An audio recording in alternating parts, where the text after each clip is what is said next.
ऐसा कलयुग किसी ने देखा होगा जहां एक माँ ही अपनी बेटी का जीवन उजाड़ने पर तैयार है। नमस्कार, आप सभी को लेकर आ गई हूँ मैं एक और नया व्लॉग।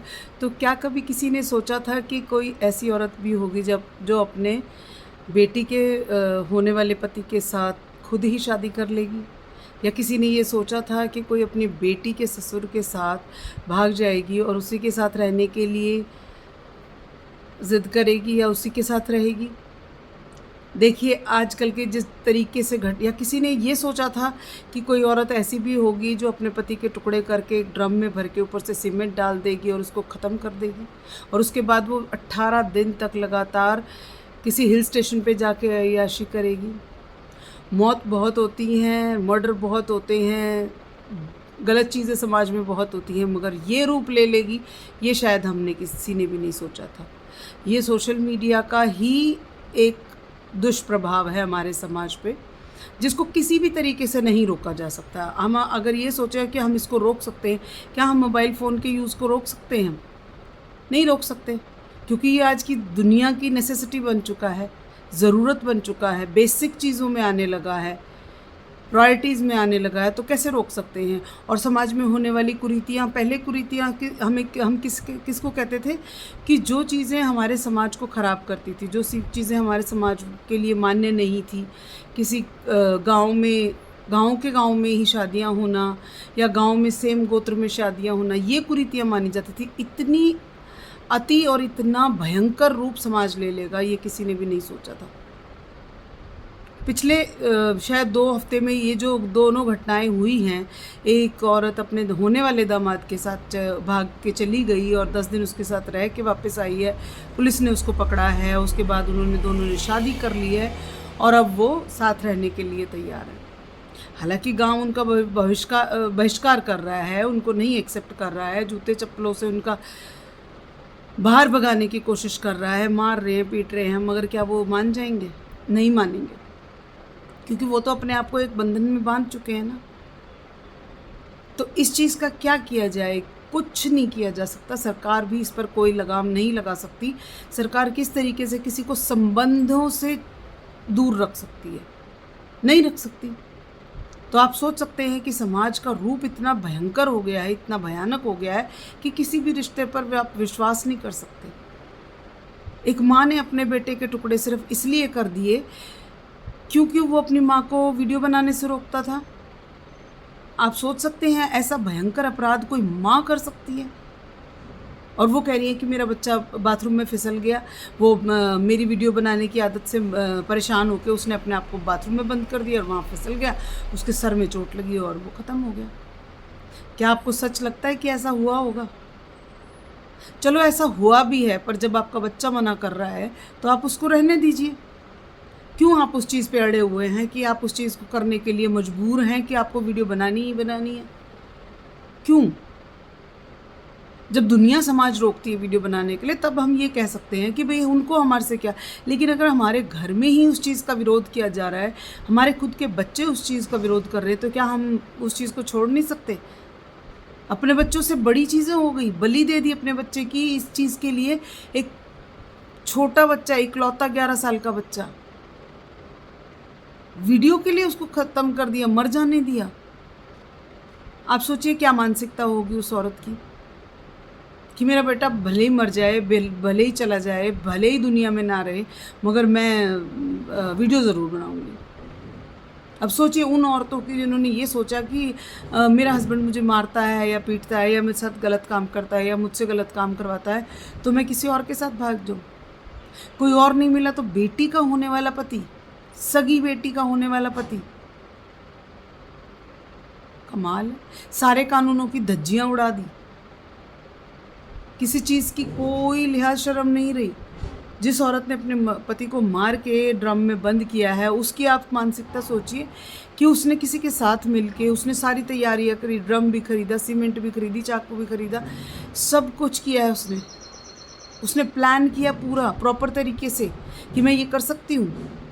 आप सोच सकते हैं इन खबरों से क्या हमारे समाज पे असर पड़ता है। ज़्यादा नहीं तो कम से कम 1-2 लोग तो ज़रूर इससे प्रभावित होंगे, और जब उनको कोई रास्ता नज़र नहीं आएगा तो वो सोचेंगे कि किसी का मर्डर करके या किसी को मार के हम अपनी मंजिल को पा सकते हैं।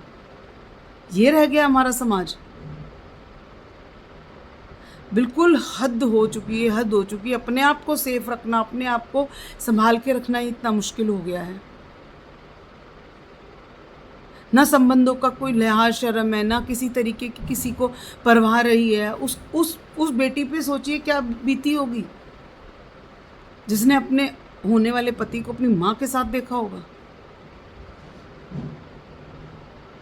या जिस औरत ने समधी और बेटी को अपनी ही बेटी को धोखा दिया, अपनी ही बेटी के हस्बैंड के बाप के साथ। मतलब समझने में भी देर लगती है, भाई रिश्ता क्या है तुम्हारा। उसको सोच के ही हम घबरा जाते हैं कि क्या कर रहे हैं लोग, कहाँ तक जाएंगे, कितना भागेंगे, कितनी चीज़ें करेंगे। ये दुनिया समाज लगता है कि जीने लायक बचेगा अगर इस तरीके से संबंधों का तार तार किया जाएगा, इस तरीके से लोगों से हर चीज़ का हक छीना जाएगा। जो एक लड़का 2 साल से लंदन में रह रहा था, जिसकी बीवी ने मुस्कान और साहिल वाला केस जो है, उसने उसको वहाँ से आने का वेट किया कि आएगा। वो अपना वीज़ा लगवा के वो वापस भी तो चला जाता ना, वो यहाँ रहने तो नहीं आया था। अगर वो जिंदा बच जाता तो। दूसरी तरफ एक चीज़ और मुद्दा उठा दिया कि जब बेटियां मर रही थी तब किसी ने आवाज़ नहीं उठाई, आज एक बेटा मर गया तो आज आपको समझ में आ गया। अरे नहीं, जब बेटियां मर रही थी या बेटियों को जलाया जा रहा था दहेज के लिए, तब भी समाज दुनिया ने कानून बनाया था। सरकार ने इतना बड़ा कदम उठाया था कि सरकार ने कानून बना के उस चीज़ को, दहेज प्रथा को रोकने की कोशिश की थी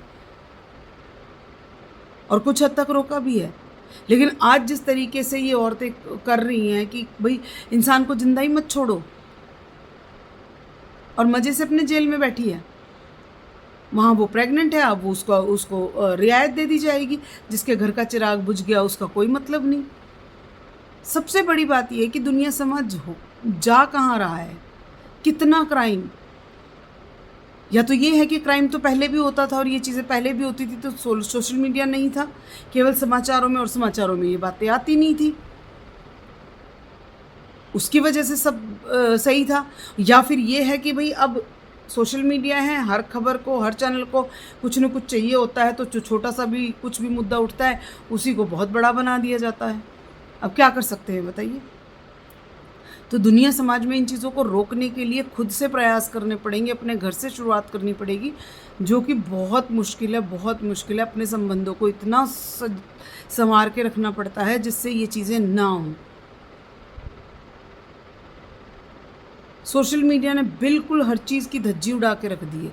किस तरीके से लोग, और मतलब कुछ लोग तो इतने चीप होते हैं ना, इतने चीप होते हैं, उनको डांट लो, गालियाँ, मतलब इवन सोशल मीडिया का इफेक्ट मैं बताती हूँ। अगर शांति से कोई अपना घर बसा रहा है, कोई अपने लिए कर रहा है, कोई अपनी वीडियो बना रहा है, अपनी वीडियो पोस्ट कर रहा है, उसमें भी आके इंस्टाग्राम पे भी, फेसबुक पे भी, और क्या कहते हैं, ये हर जगह यूट्यूब पे भी, तुम्हें छोड़ते ही नहीं। हम जैसे लोग हैं, हम अपने घर में खुश हैं, हम ना बाहर निकलते हैं, ना हमें कोई दूसरों से मतलब है, हम अपने घर में बहुत खुश हैं।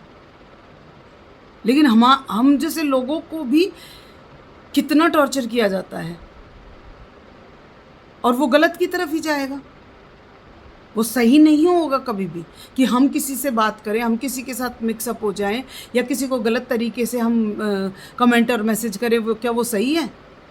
जो औरतें, इवन मैं आपको सच बोल रही हूँ, जो औरतें सही हैं ना, बिल्कुल सही हैं, मैं अपनी बात नहीं कर रही, मैं 80% औरतों की बात कर रही हूँ जो सही हैं, अपना घर बसा के बैठी हुई, अपने घर में बैठी हुई, जिनको कोई मतलब नहीं है दुनिया से।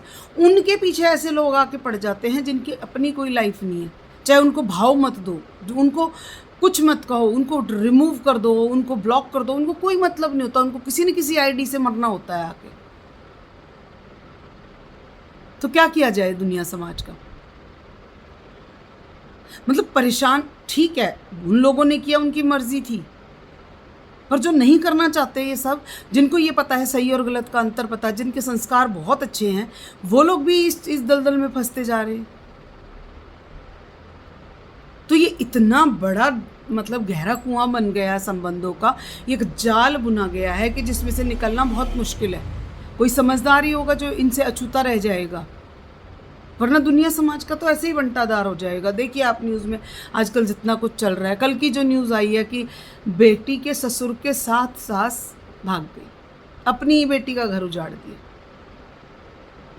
सोचिए, समझिए और इन चीज़ों को अपने अंदर धारण करने की कोशिश कीजिए। ज़रूरी नहीं है वीडियो और सोशल मीडिया ही सब कुछ ख़राब कर रहा है, सही गलत की नॉलेज हम सबको होती है। Thank you so much. मगर दुनिया समाज को एक अच्छे समाज की ज़रूरत है, लोगों को, आने वाली पीढ़ियों को, तो इसको ख़राब मत कीजिए प्लीज़। Thank you.